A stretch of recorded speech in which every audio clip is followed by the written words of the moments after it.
یہ زمین کی خاصیت ہے۔ اس زمین کی خاصیت یہ ہے کہ یہ تنگ ہوتی ہے، اس لیے کہ یہ مادہ ہے اور جسم پہ مبنی ہے۔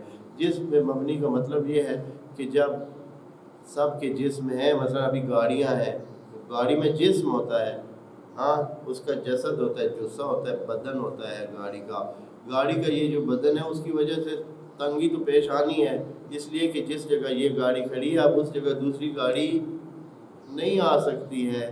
اگر مثلا وہ گاڑی راستے میں آ گئی ہے تو راستہ اس نے کیا کر دینا ہے، بلاک کر دینا ہے، بند کر دینا ہے۔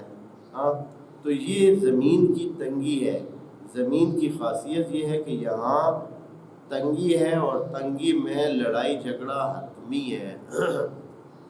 اگر ایک ایسی جگہ ہو جہاں یہ فضا نہ ہو، جیسے روح کی فضا ہوتی ہے، جیسے آپ کے ذہن کی فضا ہے، آپ کے ذہن میں اگر مثلا ابھی 100 بندے کو آپ نے ذہن میں تصور کیا ہوا ہے، اگر ابھی آپ 1000 تصور کر لیں تو پھر کیا ہوگا؟ کیا خرابی آئے گی؟ کچھ بھی نہیں۔ مانوی چیزیں ہیں، کوئی خرابی نہیں آئے گی، کوئی جگہ کی تنگی نہیں آئے گی۔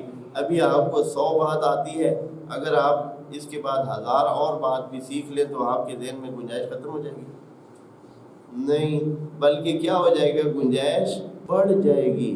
بڑی حیران کن بات ہے کہ آپ کے اندر جتنی معلومات زیادہ ہوتی جائیں گی، آپ کے ذہن کی فضا جو ہے وہ کیا ہو جائے گی؟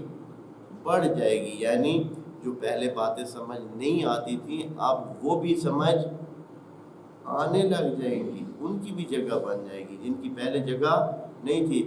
بات آتی تھی آپ کے سر سے گزر جاتی تھی، ہاں اس کی جگہ نہیں بنتی تھی، لیکن اب آپ کی معلومات بہت ہو گئی ہیں، اب جو بات آتی ہے اس کی جگہ ذہن میں کیا ہوتی ہے؟ بن جاتی ہے۔ بس یہ جو زمین کی فضا ہے یہ تنگی پر مبنی ہے، جب تنگی پر مبنی ہے تو یہاں جو مرضی ہو جائے، یہاں لڑائی جھگڑے ہو کر ہی رہیں گے، لڑائی جھگڑے ہوں گے۔ اسی لیے خدا کریم نے جب ہمیں زمین پر اتارا تھا، پہلے بندے کو زمین پر اتارا تھا، کہا تھا کہ اہبطوا، جائیں نیچے اتر جائیں، بعضکم لبعض عدو، آپ ایک دوسرے کی دشمن بنیں گے، کیونکہ یہ زمین کی خاصیت ہے، جہاں بھی تنگ جگہ ہوتی ہے وہاں یہی ہوتا ہے، اور اسی طرح پوری دنیا میں چلتا رہے گا۔